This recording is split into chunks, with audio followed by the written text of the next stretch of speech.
Oh, hi, and welcome back to another edition of SNG Now, the short program we do every week to show you life around the studio and all the different projects we're working on. And if you want to see more in depth about what we do here, please become a subscriber at our Patreon account for $3 a month and 10 cents a day. You can have access to everything we do here that's documented in long videos that show you blow by blow how you build models like this one I'm working on currently, props, prosthetics, costumes. We do a lot of different stuff here. We make a lot of different things, and we're even doing articles. So you can actually read an article that tells you in very good detail, picture by picture, how to build a monster, how to build a spaceship, how to build a laser gun. So we really encourage you to become part of the Patreon fun by becoming a subscriber.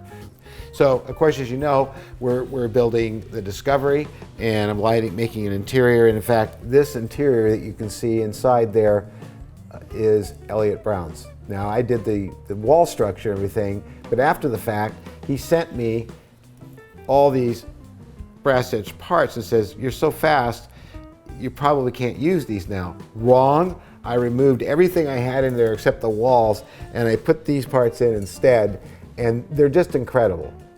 Just all the detail that's in there and everything, and the workstation where they looked at the AE35 unit is all in there, and it's just beautiful, and it adds so much class to this model. Thank you, Elliot Brown. Of course, we're also working on Voyager, and very shortly I'll be done with all the light blocking, and I will be able to start touching up the paint and putting the decals on. I've also been working on this glider, which some of you will remember I started some time ago. I have found a glider site in Goleta that I've been flying at, and I decided to finish this. This is very, very small. I had to make a new wing for it to make it lighter and have more airfoil, but I finally finished it and got all the electronics in it, and I'm going to be test flying this there Sunday. I threw it outside and it glided just fine, and it was great. So, but you need the lift of a slope, and in fact, one of the projects we're going to do here is building an Airtronics Aquila, I think it's called. It's a glider that was built in 1975 by the model company and radio control company called Airtronics. It's got a 100-inch wingspan or thereabouts. It's all built in wood. It's a beautiful thing, and it has no engine, and it just flies on the wind on the slope. And it was Mary's idea to have me scratch build one, so I got the plans. They're all printed out. I got to tape them all together because it's quite large, and we're going to do a great in-depth show on that, which will show you the construction of the glider, the test flights, and the final flights on the slope over the beach, where I'll fly it up to over to 1,000 feet or so and bring it back down. It's a wonderful hobby. I like it even better than the stuff with the propellers. I really do. It's majestic. And also, I almost said Trevor. That's going to make you laugh, Tyler. Tyler and James have started off the grand adventure of building a model for the first time. I think Tyler's really enjoying it. James is helping along. And they've been isolating all the parts, numbering them, and putting some of them together. Some of them a little bit prematurely because we have to paint it, but even with the doors opening and closing as they do now, and the ramp coming up and down, we'll definitely be able to still get in there and paint. So these gear doors open and close. It really is a very cool model. I know it's not the Bandai, but it's still pretty darn neat, and we're going to light it up and detail it. And in fact, Elliot Brown has sent us a nice photo etched kit for doing the interior since Paul is out of them, and we all know that the interior on this model is very inaccurate. In fact, lacking in so many ways, but we'll be doing that. So they're having a great time working on this, and I'm having a great time watching them do it. And of course, I'm going to help them all the way, and we're going to take this all the way to being a completed model and make that an in-depth video too. So, and I will show some of it in the 4-minute show, but we're also going to go in here because we have a drawing every month for our subscribers, and you never know what it's going to be. It could be a model, it could be a prop, it could be anything we do here. A mask, a sculpture, something from one of my private stock collection of Star Trek stuff. So this month, of course, as promised, the Spock ears that I made for the first motion picture.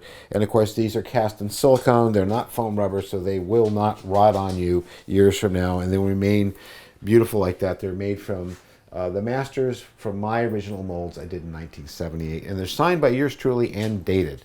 And if you're interested in getting a set of these, you can. They're available on our website. They're about $200, not including shipping. Okay, so we're going to have the drawing. And here we go. I don't know who's going to get it this time. I love this part of it. I'm wondering, because some of you I'm very familiar with, some of you I'm not so familiar with. You all appreciate it very much. So I'm going to stir this around a whole bunch to make it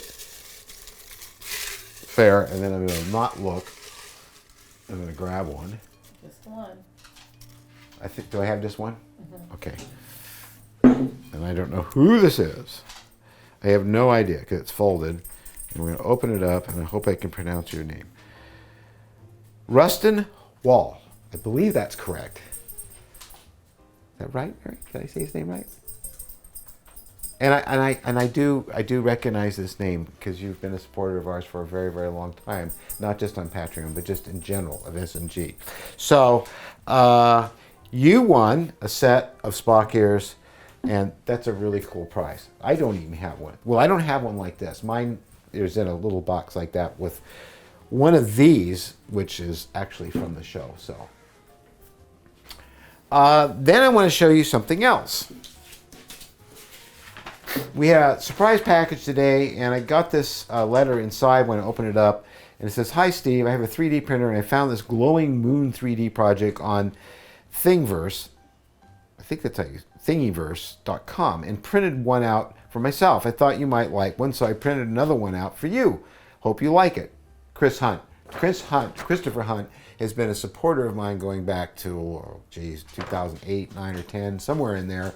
And I actually built a model for him of the studio scale TOS Klingon ship that was based off the molds made from Roddenberry's original model that Scott Alexander had, and he had me build that Klingon ship for him, which is an incredible model. I wish I had one. He has been a longtime supporter of SNG and now a Patreon subscriber, and he sent us this wonderful gift. You certainly know what I love, don't you, Chris? And Mary loves it too, because we love things that are space. This is wonderful. I'm going to block that light there. This turns on with a remote, and of course I can dim it or make it brighter. Sounds like an Outer Limits episode. It has modes where it'll blink off and on or blink very fast. I think some of you guys are familiar with these remotes. So it does all those things, or I can just set for 100%. Hello. Or 50% or 25%. This is beautiful. Thank you so much, Chris. I can't tell you how much we appreciate this. It really made my whole day, my whole weekend, probably the whole month. So, okay. So, and I wanted to talk to you about a fundraiser we're doing, and it's for a new project that I'm doing with my dear friend Whitley Strieber. It's called A New World, If You Can Take It, or I think it's If We Can Take It. Yes, If We Can Take It. This is about the UFO phenomenon and the so-called alien abduction phenomenon. Two terms I don't like using because, well, for one thing, a UFO is an unidentified object. It does not mean a flying saucer from another world, and I'm the last person to believe that's what it is. I don't know what it is, but I do know something's happening. And the same goes for the intelligence that we interact with. And I say interact with because I do and have ever since I was a small child, and so is Whitley and a lot of other people I know. Ones you will not see on the news talking about how they've been to Venus and wearing a tinfoil hat.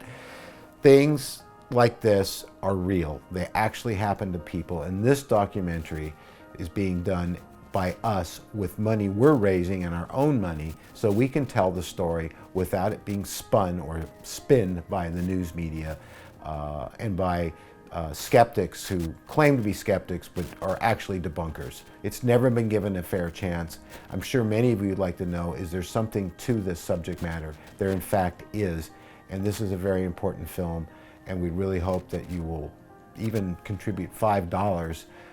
If enough of you did it, we'll have the funds we need to produce this. We're on our way. In fact, we're going to start shooting part of it early in March. And so we're moving full steam ahead. So please check it out by going to the GoFundMe, and I'll put up the link here, and you can check out the video that we've done so far. You will be seeing a teaser, which is actually a segment where we interview one of Whitley's friends who has stayed at his cabin and had an experience with one of the visitors, and she's going to recount that. But the way we're going to do it's going to be more like a dramatic film than the usual cold and sterile documentary, and you'll actually get to experience on film what happened to her.